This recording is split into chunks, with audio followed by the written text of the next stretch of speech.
ஆச்சி மசாலா. எந்த சமையலும் ருசி தேடும் ரகசியம். 20 ரூபாய்.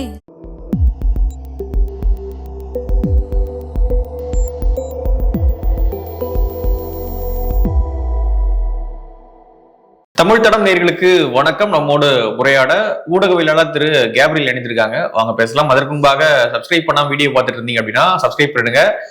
நடக்கக்கூடிய அரசியலை தொடர்ந்து நம்ம பேசிக்கிட்டே இருக்கோம். உங்களுடைய கருத்துக்கள் எதுவாக இருந்தாலும் அதை கீழே கமெண்ட்ல தெரிவிங்க. வணக்கம். வணக்கம். விஜய் அவர்கள் 2 தொகுதியில போட்டிடுறாரு அப்படின்றது தெரியும். பெரம்பூர்ல ஆல்ரெடி அவர் வேட்புமனு தாக்கல் பண்ணிட்டாரு. இப்பொழுது திருச்சி கிழக்குல இன்று வேட்புமனு தாக்கல் பண்ணிட்டு பிரச்சாரம் தொடங்கியிருக்காரு திருச்சியில போயிட்டு. ஸோ வழக்கம் போல திமுகவை எதிர்த்து பரப்புரை பண்ணியிருக்காரு. நீட் தொடர்பா பேசியிருக்காரு. அப்புறம் பெண்களுக்கு பாதுகாப்பு இல்லைன்னு பேசியிருக்காரு. விவசாயிகளுக்கு போதிய வருமானம் இல்லைன்னு பேசியிருக்காரு. ஸோ இந்த விஷயங்கள்லாம் முன்வைத்து நாங்க தான் திமுகவுக்கு மாற்று அப்படின்ற அந்த நரேட்டிவை திருச்சியிலையும் பேசியிருக்காரு. எடுபடுமா? ஜெயிக்கிற அளவுக்குலாம் எடுபடாது.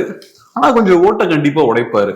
அந்த அளவுக்கு டெஃபினட்டா எடுபடும். ஆனா இப்ப பார்க்கும்போது தேர்தல் நெருங்க விஜயால பெருசா நிக்க முடியல. இப்ப எல்லாம் பார்க்கும்போது விஜய் அவர்களோட ஆதரவாளர்கள் சொல்ற விஷயம் என்ன, எங்களுக்கு பாருங்க நாங்க லைவ் போட்டா எங்களுக்கு எவ்வளவு வியூஸ் வருது பாருங்க, அட் அ டைம்ல லைவ் எவ்வளவு பேர் பாக்குறாங்க, வியூஸ் எவ்வளவு போகுது பாருங்க, அதுதானே மோஸ்ட்லி பேசுவாங்க.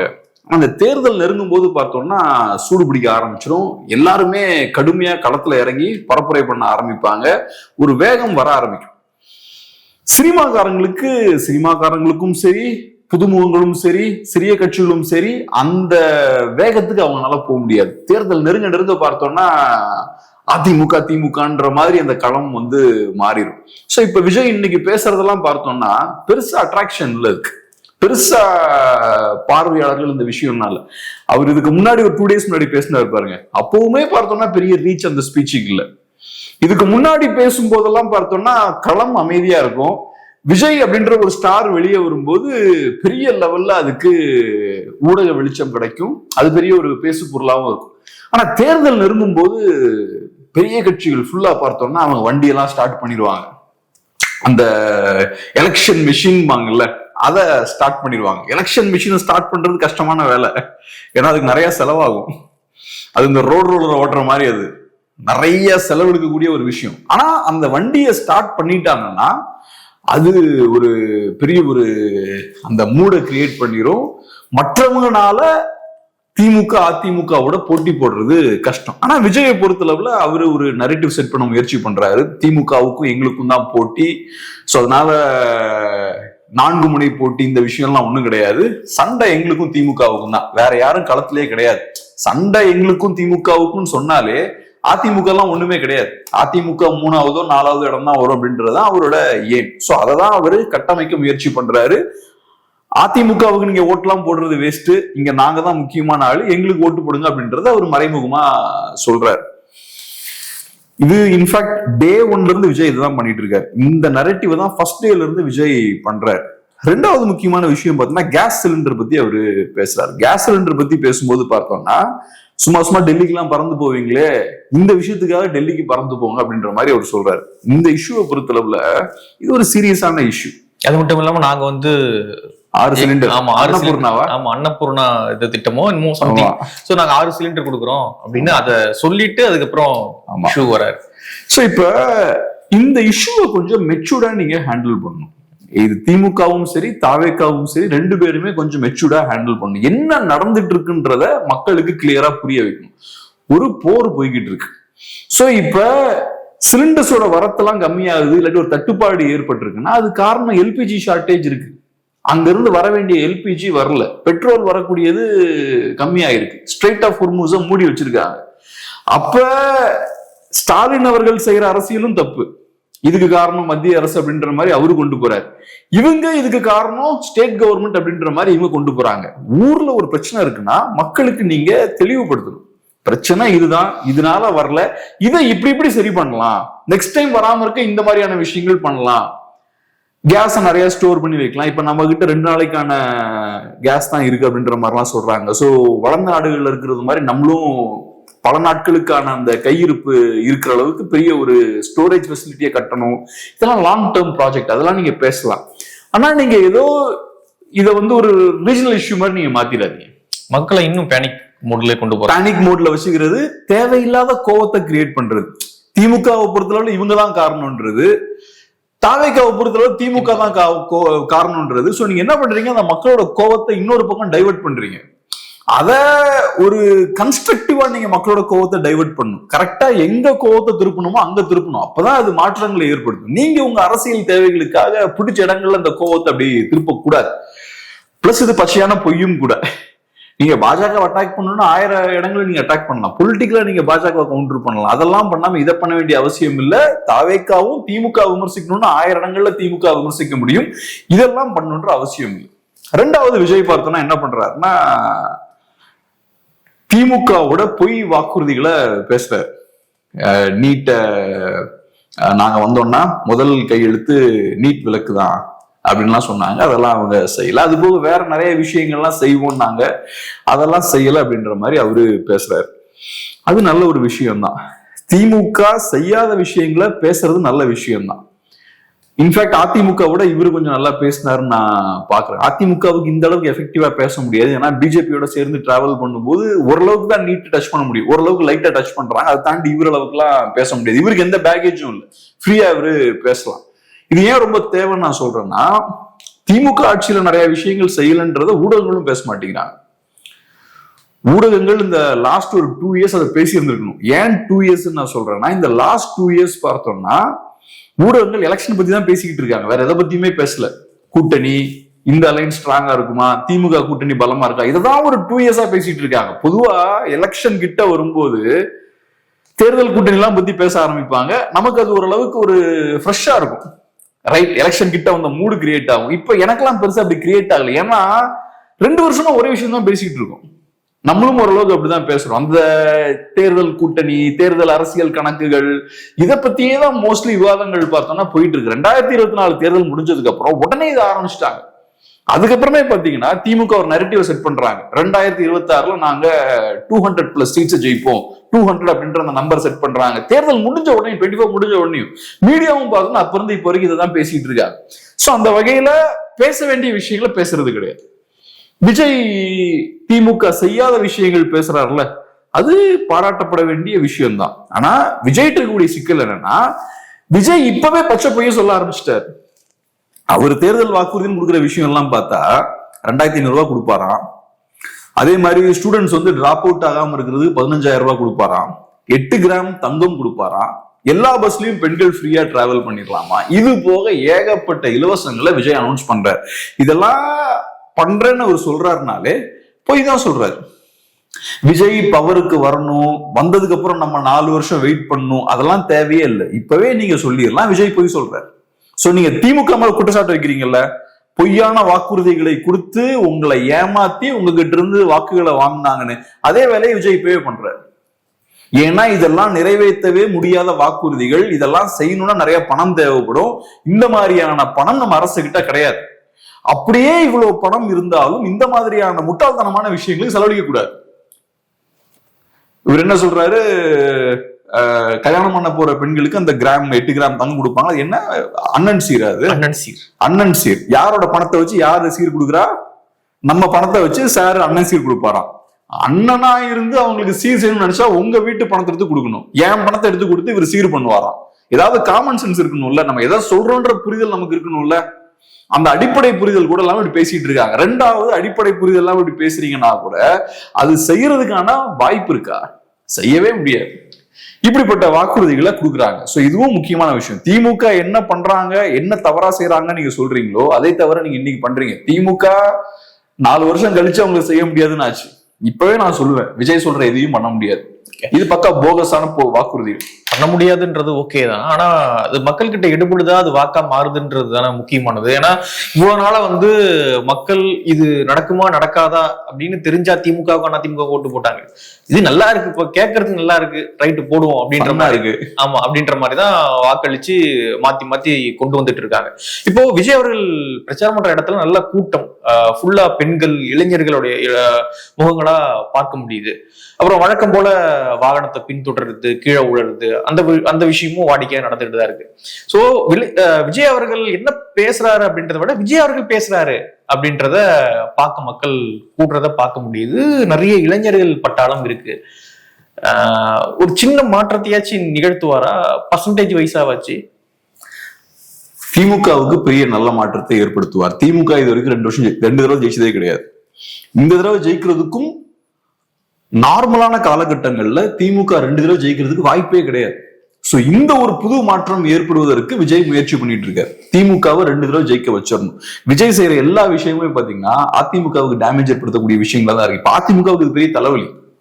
நான் சொன்ன மாதிரி அதிமுக பெரிய கட்சி, எலெக்ஷன் கிட்ட வரும்போது அதிமுகனால தமிழ்நாடு முழுக்க கவர் பண்ண முடியும். விஜய் பிரச்சாரம் பண்ணாருன்னா டிவியில மட்டும்தான் விஜய் இருப்பாரு. ஒவ்வொரு ஊர்லயும் விஜயோட அந்த இருப்பை காட்ட முடியாது. டிவியில மட்டும் பார்த்தா லைவ் பார்க்கலாம். ஆனா அதிமுக அப்படி கிடையாது. எலெக்ஷன் நெருங்கிருச்சுன்னா எல்லா ஊர்லயும் எல்லா தெருவிலையும் நீங்க அதிமுகவோட அந்த இருப்பை நீங்க பாப்பீங்க. கொடி இருக்கும், பரபரப்பு இருக்கும், தொண்டர்கள் வெளியே வருவாங்க. திமுகவும் அதை பண்ணுவாங்க, மற்ற சிறிய கட்சிகளும் அதை பண்ணுவாங்க. சிறிய கட்சிகள் சில பகுதிகளில் அதை பண்ணுவாங்க.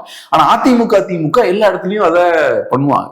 ஆனா சிக்கல் என்னன்னா, ஊடகங்கள்ல கட்டமைக்கப்படக்கூடிய அந்த பிம்பத்துக்கும் அதுக்கு ஒரு முக்கியத்துவம் இருக்கு. அதனாலதான் அதுக்கு பெரிய இம்பார்ட்டன்ஸ் எல்லாருமே கொடுக்குறாங்க. இந்த காலகட்டத்துல விஜய் இந்த சைடுல குறுக்க ஓடிட்டு இருக்காரு. இது அதிமுகவுக்கு பெரிய சிக்கல். சோ அதனால விஜய் அவர்களோட இந்த அரசியலால மக்களுக்கு நல்லது நடக்குமானா நடக்காது. திமுகவுக்கு நல்லது நடக்க வாய்ப்பு இருக்கு. இது வரைக்கும் ஜெயிக்காம இருந்த 2 தடவை ஜெயிக்காம இருந்த திமுகவை தொடர்ந்து 2 தடவை ஜெயிக்க வைக்கிறதுக்கான வாய்ப்பு இருக்கு. இப்ப பாருங்க, ஊடகங்கள்ல இப்ப இபிஎஸ்க்கு பெரிய முக்கியத்துவம் கொடுக்க மாட்டேங்கிறாங்க. அவர் முக்கியமான நிறைய பிரச்சனைகள் பேசிட்டு இருக்காரு. இப்ப பாருங்க, ட்ரக்ஸ் நிறைய இருக்குன்னு பேசிட்டு இருக்காரு. அதை பத்தி பேச மாட்டேங்கிறாங்க. இவர் கூட அதை பத்தி பேசலாம்ல. நீட்டுன்றது எல்லாருக்கும் தெரிஞ்ச விஷயம். எப்பவுமே சில இஷ்யூஸ் பார்த்தோம்னா ஒரு 10 வருஷமா பேசிக்கிட்டே இருப்பாங்க. அந்த பழைய இஷ்யூஸை நீங்க பேசும்போது பெரிய தாக்கத்தை அது ஏற்படுத்தாது. நீட் இஷ்யூ 5 வருஷமா நம்ம பேசிட்டு இருக்கோம் தமிழ்நாட்டுல. திமுக அதை செய்வதற்கான எந்த முயற்சியும் எடுக்கலன்றத. ஏன்னா டே 1 நாங்க பண்ணுவோன்றாங்க. உடனே டே 1ல இருந்து எல்லாம் கேள்வி கேட்க ஆரம்பிச்சிட்டாங்க. கேள்வி கேட்கலாலும் மக்கள்கிட்ட அந்த கேள்வி இருக்கு. ஆனா இப்ப இந்த போதை கலாச்சாரம்ன்றது புது பிரச்சனை. அதை நீங்க ஸ்ட்ராங்கா கையில் எடுத்து பேசலாம். எப்பவுமே புது பிரச்சனை வரும்போதுதான் மக்கள் கிட்ட அது பெரிய தாக்கத்தை ஏற்படுத்தும். நீங்க இப்ப 2Gன்னு சொல்லிட்டு ஒரு பெரிய நம்பர் ஒண்ணு போட்டீங்கல்ல, பல லட்சம் கோடி ரூபாய் இந்த ஊழல் நடந்திருக்குன்னு. திரும்ப அதே மாதிரி பண்ணீங்கன்னா பெரிய இம்பாக்ட் ஏற்படாது. ஏன்னா அதை கேட்டு மக்கள் பழகிட்டாங்க. அப்ப நீங்க ஒரு புது பிரச்சனை ஒண்ணு உருவாகுது இல்ல, அதை கையில் எடுத்து அதை மக்கள் கிட்ட கொண்டு போகணும். அதுதான் எலெக்ஷன்ல உங்களுக்கு பெரிய தாக்கத்தை ஏற்படுத்தும். இபிஎஸ் அதை பேசுறாரு, விஜய் பேசல, ஊடகங்கள் பேச மாட்டேங்குது. இன்னைக்கு ட்ரக்ஸ் நிஜமாவே பெரிய இஷ்யூவா இருக்கு. இன்னைக்கு சிந்தட்டிக் ட்ரக்ஸ் எல்லாம் பெரிய புழக்கம் இருக்கு.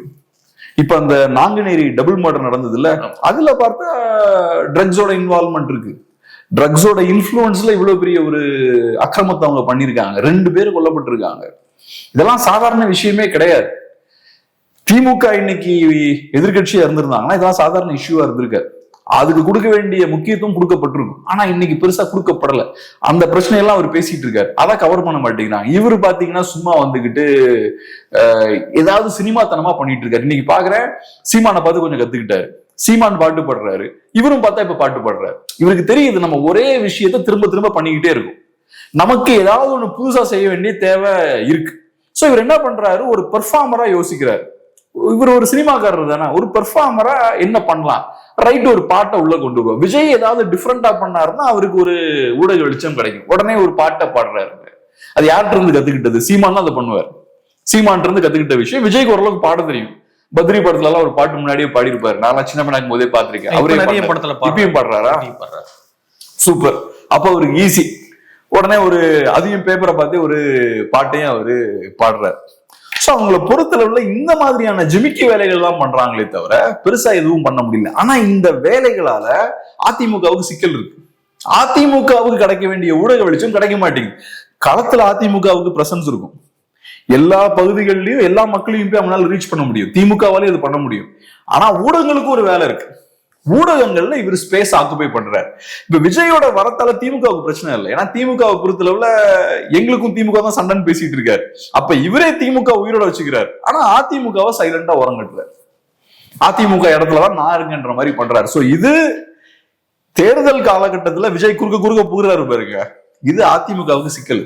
ஓகே, அப்போ நல்ல பெர்ஃபார்ம் பண்றாரோ இல்லையோ அதிமுகவுக்கு டேமேஜ் ஏற்படுத்திடுவார். இவரோட பெர்ஃபார்மன்ஸ் எல்லாமே அதிமுகவுக்கு டேமேஜ் ஏற்படுத்தும், திமுகவுக்கு லாபத்தை தரும். அதுல எந்த மாற்று கருத்தும் தேவையில்லை. இன்னைக்கு எல்லா பத்திரிகைகளும் நான் பாக்குறேன், எல்லா ஊடகங்களையும் நான் பாக்குறேன், எல்லாரும் சொல்றாங்க விஜய் திமுக எதிர்ப்பு வாக்குகளை உடைப்பாருன்னு. 2 years முன்னாடி யாருமே அதை பேசல. இல்ல விஜய் என்ன பண்ணுவாரு நம்ம சொல்லவே முடியாது, விஜய் எல்லாரோட வாக்குகளையும் பிரிச்சிருவாரு அப்படின்னு என்னெல்லாமோ கதை விட்டுட்டு இருந்தாங்க. இப்ப எல்லாருக்கும் ஓரளவுக்கு தெரியுது விஜய் திமுக வாக்குகள், திமுக எதிர்ப்பு வாக்குகள் உடைக்க போறாரு. இது நம்ம ஃபர்ஸ்ட் டேல இருந்து நம்ம சொல்லிட்டு இருக்கோம், இவங்க எல்லாம் பேசுறதுக்கு முன்னாடி இருந்து. ஆனா இப்ப அந்த புரிதல் ஏற்பட்டிருக்கு. இது இன்னைக்கு ஒரு ஃபேக்ட். விஜய் திமுக எதிர்ப்பு வாக்குகளை ஸ்பிளிட் பண்ண போறாரு. இப்ப இந்த விஷயத்தை விஜய் பண்ணுவதன் மூலமா அதிமுகவை தோக்கடிச்சிருவாருன்னு நான் சொல்ல வரல, அது எனக்கு தெரியாது. ஆனா டேமேஜ் ஏற்படுத்துவார். அந்த டேமேஜ் அதிமுகவை தோக்கடிக்கிற அளவுக்கு போகுமான்னு எனக்கு தெரியல. அதை நம்ம பொறுத்து இருந்தா பார்க்கணும். ஏன்னா என்டிக்கு எவ்வளவு ஓட்டு எடுக்க போறாங்கன்னு தெரியல, அப்புறம் சசிகலா அவர்களும் ராமதாஸ் அவர்களும் எவ்வளவு ஓட்டு எடுக்க போறாங்கன்னு நமக்கு தெரியல, கிருஷ்ணசாமி எவ்வளவு ஓட்டு எடுக்க போறாருன்னு நமக்கு தெரியல. இதெல்லாம் சேரும் போதுதான் நமக்கு தெரியும் எக்ஸாக்டா என்ன நடக்கும். ஆனா இது எல்லாமே ஏடிஎம்கே வாக்கு, இதெல்லாம் ஏடிஎம்கே வாக்கு. விஜய் செய்யக்கூடிய விஷயங்கள்லாம் ஏடிஎம்கே ஓட்ஸை வந்து சிதறடிக்குது. அதை தெரிஞ்சுதான் பண்றாங்க அவங்க. இவங்க ஜெயிக்கிறதுக்காகலாம் இது எதுவும் பண்ணல. இப்ப கூட ஒரு கருத்து கணிப்பு பார்த்தேன், சிரிப்பா இருந்தது. நேத்தோ என்னமோ வெளியாச்சு, பெரிய முக்கியமான தொலைக்காட்சிகள் அந்த கருத்து கணிப்பு முடிவுகளை எடுத்துக்கிட்டு விவாதம் பண்ணாங்க. ஆமா, பெரிய விவாதம். அதுல விஜய்க்கு ஏதோ 25-30% ஏதோ போட்டிருந்தது. அதுல பாருங்க, அதை வந்து கேர்ஃபுல்லா கூட பார்க்கல, அதை பார்க்கும் போதே அபத்தமா. அதிமுக 30% நம்ம போட்டுருந்தாங்க, அதிமுக 20 கொண்டு தான் நினைக்கிறேன் இல்லையா? 29-30 சம்திங் அந்த விஜய்க்கு ஏறக்குறைய அதிமுக கொடுக்குற அந்த நம்பரை விஜய்க்கும் கொடுக்குறாங்க. அவங்க எல்லாம் கட்டமைக்க முயற்சி பண்ற அந்த பிம்பம் என்னன்னா, அதிமுகவுக்கும் விஜய்க்கும் ஒன்றும் பெரிய வித்தியாசம் இல்லை. விஜய் ஒரு புது சக்தி. அதை ஏன் கட்டமைக்க வேண்டிய தேவை இருக்குன்னா, இன்னைக்கு ஒரு வாக்காளன் யோசிப்பான், திமுக வீழ்த்து நம்ம என்ன பண்ணணும், அதிமுகவுக்கு ஓட்டு போடலாமா விஜய்க்கு ஓட்டு போடலாமான்ற அந்த யோசனை கொஞ்சம் பேருக்கு இருக்கும். இந்த கருத்து கணிப்பின் மூலமா அவங்க என்ன சொல்ல முயற்சி பண்றாங்கன்னா, நீங்க தைரியமா விஜய்க்கு ஓட்டு போடலாம், அதிமுகவுக்கும் விஜய்க்கும் பெரிய வித்தியாசம் ஒன்றும் கிடையாது, 2 பேரும் ஒரே இடத்துலதான் இருக்காங்க, நீங்க விஜய்க்கு ஓட்டு போட்டீங்கன்னா திமுகவை ஜெயிக்க வைப்பதற்கான வாய்ப்பு இருக்கு அப்படின்ற விஷயத்த நிறுவ முயற்சி பண்றாங்க. விஜயோட பிரச்சாரத்துல ஏதாவது சொல்றாரு, சண்டை எனக்கும் திமுகவுக்கும் தான், கருத்து கணிப்பு மூலமாகவும் மறைமுகமா அந்த செய்தி தான் சொல்றாங்க. இது திமுக எதிர்ப்பாளர்களுக்கு விஜய் மேல ஒரு நம்பிக்கை ஏற்படுத்த முயற்சி பண்றாங்க. இந்த வேலையை அவங்க பார்த்துட்டு இருக்காங்க. இதை எல்லாரும் ஏமாறுவாங்கன்னு சொல்லல, ஆனா ஒரு எக்ஸ்ட்ரா 4% ஏமாந்தா கூட பிரச்சனை அதிமுகவுக்கு அது சிக்கல். அதனால இப்ப குறுக்க முழுக்க அங்கங்க ஓடிட்டு இருக்காரு இவரு. ஓகே, பிரச்சாரம் பண்றாரு வெளில வந்து. பரவாயில்ல, ஒரு பெர்ஃபார்மரா அவர் இம்ப்ரூவ் ஆன மாதிரி இப்ப பிரச்சாரத்துக்கு கொஞ்சம் இம்ப்ரூவ்மெண்ட் எல்லாம் தெரியுது. ஆனா பாட்டில் எல்லாம் வீசுறாங்களாமே அதிமுக. இது தாவேக்கா பேசிக்கிட்டு இருக்கு. யாரு வீசுறாங்களா? யாரோ அது யாருன்னு தெரியாது எங்களுக்கு. தீய சக்தி தான் ஆதவர்ஜனா பேசிக்கிட்டு இருக்கும் பொழுது பாட்டில் எல்லாம் வீசுறாங்க. ஆனா திரும்ப கரூர் சம்பவம் மாதிரி ஒரு சம்பவத்தை நடத்த திட்டமிடுறாங்க. குளத்தூர்ல கூட வந்து நடக்க பார்த்தது நாங்க வந்து தடுத்துட்டோம் அதை அப்படின்ற மாதிரிலாம் ஆதவ் பேசிட்டு இருக்காரு. ஆனா இப்ப பேசும்போது அப்படியே கேஷுவலா இன்னொரு பொய்யை உள்ள திணிக்கிறீங்க பாருங்க. பாட்டில விட்டு எறிறாங்கன்றது முக்கியமான பிரச்சனை, அதை நம்ம பேசுவோம். ஆனா அதை பத்தி பேசும்போது சைலண்டா நீங்க என்ன பண்றீங்க, கரூர் சம்பவம் மாதிரி ஆயிடக்கூடாது, அங்க பண்ண மாதிரி பண்ண முயற்சி பண்றாங்க. அப்ப உங்களுக்கு சம்பந்தமே இல்லையா? வேற யாரோ தான் கரூர்ல இதெல்லாம் பண்ணாங்களா? நீங்க எதுவுமே பண்ணலையா? உங்க மேல எந்த தவறுமே இல்லையா? நீங்களே சொல்றீங்க நாங்க கேட்ட இடத்த கொடுக்கலன்னு. அப்ப நீங்க என்ன பண்ணிருந்துருக்கணும்? நாங்க கேட்ட இடத்த கொடுங்க சார், உங்களுக்கு நீங்க கொடுக்கறதுலாம் நாங்க பண்ண முடியாது, பிரச்சனை ஆயிரும் சார் அப்படின்னு சொல்லிருக்கணும். நீங்க அந்த இடத்துக்கு போயிருக்க கூடாது. அந்த இடம் ஏன் வேண்டாம், வேற இடம் வேணும் நீங்க ஏன் கேட்டீங்க? அந்த இடத்துல பிரச்சனை இருக்குன்னு தெரிஞ்சா அப்புறம் ஏன் அங்க போய் நிக்கிறீங்க? அப்போ உங்களுக்கும் அதுல பொறுப்பு இருக்கு.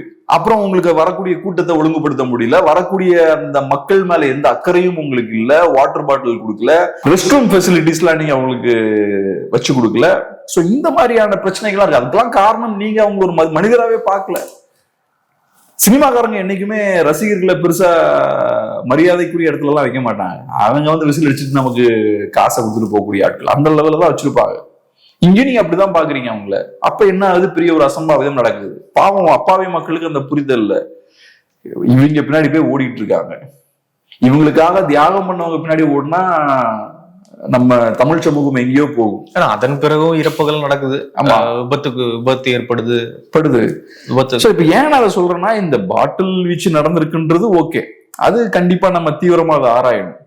ஒரு அரசியல் கட்சி புதுசா வருது, மேடையில ஏறி பேசும்போது பாட்டில விட்டு அடிக்கிறாங்கன்னா தவறு, அதை நம்ம பேசணும். ஆனா அதை பேசுற மாதிரி பேசிக்கிட்டு கரூர் சம்பவம் வேற யாரோ திட்டமிட்டு பண்ண மாதிரியும் இவங்களுக்கும் அதுக்கு எந்த சம்பந்தமும் இல்லாத மாதிரியும் பேசுறது இருக்கு பாருங்க, அது எவ்வளவு பெரிய அபத்தம். அப்படியே இருந்தாலும் வேற யாரோ திட்டமிட்டு பண்ணியிருந்தாங்கன்னே வச்சுப்போம். அப்பாவி மக்கள் 41 பேர் இறக்குறாங்கல்ல, அவங்களுக்கா நீங்க என்ன பண்ணீங்க? சரி, அநியாயமா கொல்லப்பட்டுட்டாங்க, ஏதோ சதி நடந்துருச்சு, சதியை முறியடிக்க வேண்டியது உங்க வேலை தானே. இந்த 41 பேருக்கு வெளியே வந்து அவங்க கூட உங்களால நிக்க முடியலன்னா 8 கோடி தமிழர்களுக்கா நீங்க எப்படி நிப்பீங்க? இப்படி இந்த மாதிரி பொய் சொல்றதா நமக்கு கோவம் வருது.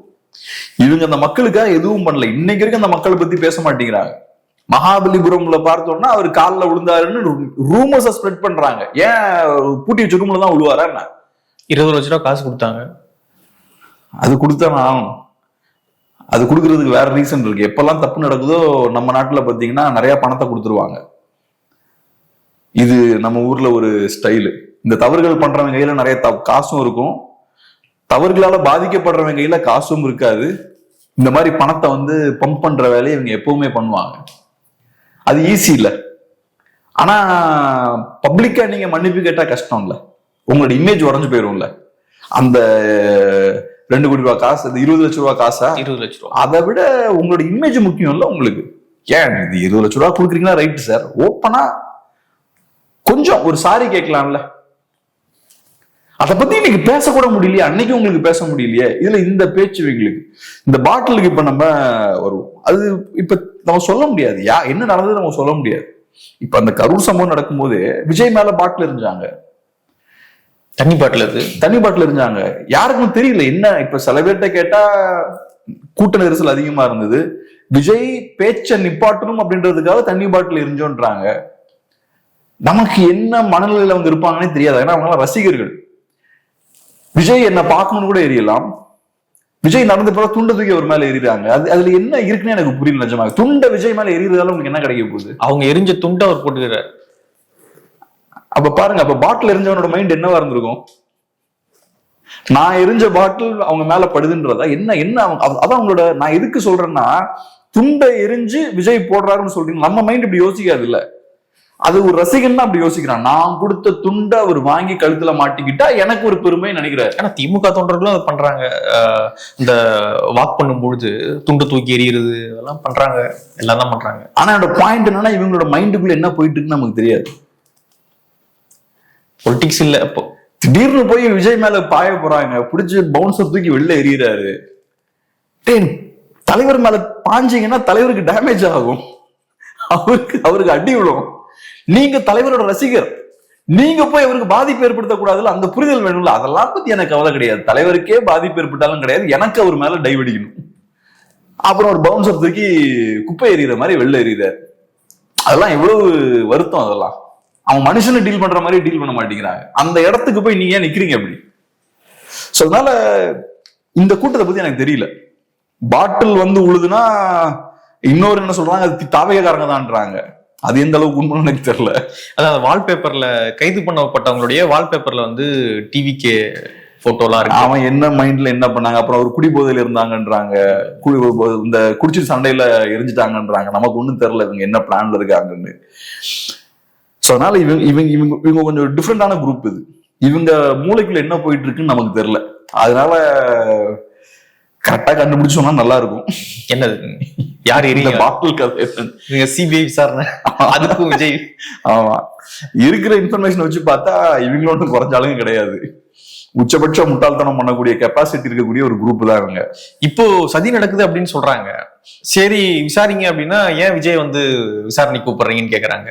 என்னத்தாக பண்றது? விஜய் விசாரிக்க விட்டால் அது ஒரு சதிதான். அது ஒரு சதி. போய் சொல்ல வேண்டியதானே, சதி என்னன்றது சொல்ல வேண்டியதானே. அங்க போய் சொல்லணும்னு அவசியம் இல்லைங்க, நீங்க பப்ளிக்காவே சொல்லலாங்க. மக்கள் அதை ஒண்ணு திரட்டி 41 பேர் என்னோட ஆட்களை நீங்க கொண்டிருக்கீங்க, சும்மா விட மாட்டோங்கன்னு இறங்கி வந்து நிக்க வேண்டாம். ஆள் ஒரு 4 நாள் பேசவே இல்லை கரூர் சம்பவம் நடந்ததுக்கு அப்புறம். அப்ஸ்காண்ட் எல்லாம் அவரு பேசலன்னா பரவாயில்ல, சம்பந்தம் இல்லாதவங்க எல்லாம் ஓடி கொடுத்துட்டாங்க. ஒரு சின்ன ஒரு பிரச்சனையை கூட இவங்களால ஹேண்டில் பண்ண முடியல. ஆனா என்ன பேச்சு. சோ இவங்கனால ஒரே ஒரு வேலை மட்டும் தான் பண்ண முடியும், ஓட்டை உடைக்க முடியும். அதை தாண்டி இவங்கனால தமிழ் மக்களுக்கு ஒரு பிரச்சனையும் கிடையாது, எந்த அரசியல் கட்சிக்கும் இவங்கனால ஒரு பிரச்சனையும் கிடையாது. அப்கோர்ஸ் இந்த ஓட்டை உடைக்கிறதால திமுகவுக்கு லாபம் இருக்கு, அதிமுகவுக்கு பாதிப்பு இருக்கு.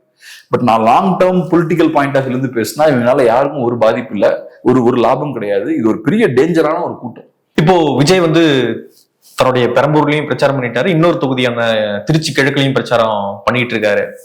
இப்போ ஃப்ரீயா இனிமே பிரச்சாரம் பண்ண ஆரம்பிச்சிருவாரா? எப்படி பாக்குறீங்க? எப்படி பிரச்சாரத்தை அணுக போறாரு விஜய் அப்படின்னு பாக்குறீங்க நீங்க? தெரியல. இப்பவும் அவர் வெளில வரலன்னா அப்புறம் எதிர்கட்சி ஆரம்பிச்சாருன்னா எல்லாரும் கேட்பாங்க. இன்னும் அக்ரெசிவா இப்ப கேம்பெயின் பண்ணு. இப்ப சீமான்லாம் எப்படி கேம்பெயின் பண்ணிட்டு இருக்காரு பாருங்க. ஏகப்பட்ட தொகுதிகளுக்கு பட்டுன்னு போய் பேசிட்டு இருக்காரு. எலெக்ஷன் இவ்வளவு தூரம் நெருங்கினதுக்கு அப்புறமும் இதை பண்ணாம இருந்தாருன்னா அவரு கட்சி தொடர்ந்ததுக்கு அர்த்தமே கிடையாது. இன்ஃபேக்ட் நான் என்ன சொல்லுவேன், ஒரு 2 வருஷமாவே நல்லா ஒர்க் பண்ணிருக்கணும் அவரு. அதெல்லாம் எதுவும் பண்ணல. இப்ப ஏதோ கொஞ்சம் லைட்டா வெளியே வந்து பிரச்சாரம் பண்ண ஆரம்பிச்சிருக்காரு. நான் பார்த்த அளவுல கண்டிப்பா அவரு வரக்கூடிய நாட்கள்ல நல்லா பிரச்சாரம் பண்ணுவாரு. அவரு பிரச்சாரம் பண்ணுவதால இங்க சில பேருக்கு நல்ல லாபமும் இருக்கு. அதனால அவங்க இவர் பிரச்சாரம் பண்றத அனுமதிக்கவும் செய்வாங்க. இவர் போய் சீமான் அவர்களை போல ஊராவே பிரச்சாரம் பண்ண அவசியம் இல்லை. ஏன்னா சீமானுக்கு நேர்ல போய் அந்த மக்களை பார்த்து பிரச்சாரம் பண்ணாதான் ஓட்டு கிடைக்கும். ஏன்னா டிவிலாம் ஒன்றும் கவர் பண்ணாது அவரோட பிரச்சாரத்தை. அப்ப அவரு எல்லாரோடையும் டைரக்டா போய் கனெக்ட் ஆக வேண்டிய அவசியம் இருக்கு. விஜய்க்கு அதெல்லாம் கிடையாது. இங்க இருக்கிற எல்லா சேனலும் பாத்தீங்கன்னா இப்ப இங்க பார்த்தோம்னா இந்த டிவி எல்லாத்துக்குமே விஜயை பத்தி பேசுறது வசதியான ஒரு விஷயமா போச்சு. சும்மா விஜயை விமர்சிக்கிற மாதிரி பயங்கரமா விமர்சிக்கிறது. அங்க விஜயை விமர்சிக்கும் போது பார்த்தோம்னா ஆக்ரோஷம் எல்லாம் பயங்கரமா இருக்கு. இவங்களுக்கு ஏன்னா திமுக விதத்துல அதுவும் கேட்க முடியாது. சோ விஜய் அட்டாக் பண்றது ஈஸி. அப்படி விஜய் அட்டாக் பண்ணும்போது நேச்சுரலா டிஎம்கே டிவிகே இவங்கதான் பேசு பொருளா இருப்பாங்க. அதிமுகவை சைலண்டா ஓரம் கட்டிடுறது. அதிமுகவை பத்தி பேசுறதை விட தொலைக்காட்சிகளும் சரி முக்கியமான ஊடகங்களும் சரி விஜய் பத்தி அதிகமா பேசுறாங்க. சோ அதனால இவங்களுக்கும் வசதி. விஜய்ன்ற ஒரு கேரக்டர் அங்க ஓடிட்டு இருக்கிறது இவங்களுக்கும் வசதி. ஏதாவது ஒண்ணு பேசுறதுக்கு ஒரு வாய்ப்பு இருக்கு. விஜய் இல்லாம மட்டும் போயிருந்தாருன்னு வச்சுக்கோங்க, நம்ம ஊடகங்களுக்கு தர்ம சங்கடமான சூழல் ஏற்பட்டிருக்கும். எதை பத்தியுமே பேசியிருக்க முடியாது. திமுகவை பத்தி பேச முடியாது. அதிமுக விமர்சிச்சா கேவலமா இருக்கும். எல்லாரும் கேட்பாங்க, அவனே எதிர்கட்சியா இருக்கான், அவங்கள போய் நோண்டிட்டு இருக்கீங்களேன்னு கேட்பாங்க. இப்ப விஜய் உள்ள புகுந்தது இவங்க எல்லாத்துக்கும் சூப்பர் வசதியா போச்சு. அப்படி ரொம்ப பயங்கர புத்திசாலித்தனமான விமர்சனங்கள் எல்லாம் விஜயை நோக்கி வைக்கிறது. விஜய் நோக்கி விமர்சனம் வைக்கிறது நல்லது, நம்மளும் அதான் பண்றோம். ஆனா திமுக விமர்சிக்காம விஜயை விமர்சிக்கிறது பாருங்க, அது போலித்தனம். நீங்க உண்மையான சமூக அக்கறை கொண்டவரா தான் முதல்ல ஆளுங்கட்சியை விமர்சிக்கணும், திமுக விமர்சிக்கணும், அதுக்கப்புறம் விஜய் விமர்சிக்கணும். அதுக்கப்புறம் எதிர்கட்சி சரியா ஃபங்க்ஷன் ஆகலன்ற பாயிண்ட்ல இருந்து நீங்க எதிர்கட்சியை பத்தியும் பேசலாம். ஆனா திமுகவை பத்தி ஒண்ணுமே பேசாம விஜயை பத்தி மட்டுமே பேசிக்கிட்டு இருந்தா இன்னைக்கு ஊடகங்கள் அதான் ஓடிட்டு இருக்கு. ஃபுல்லா பார்த்தோம்னா விஜய மையமா வச்சுதான் ஏகப்பட்ட அனாலிசிஸ். இந்த பலூனை எப்படியாவது ஊதி பெருசாக்கணும்னு திணறிட்டு இருக்காங்க. எல்லாம் வெடிச்சிடும். எலெக்ஷன் முடிஞ்சதுக்கு அப்புறம் இருக்காது, வெடிச்சிடும். எப்படி சதைச்சிருவாங்க, இருக்காது. ஓகே, பார்ப்போம். நிறைய விஷயங்களை மட்டும் பகிர்ந்துக்கிட்டீங்க. நன்றி.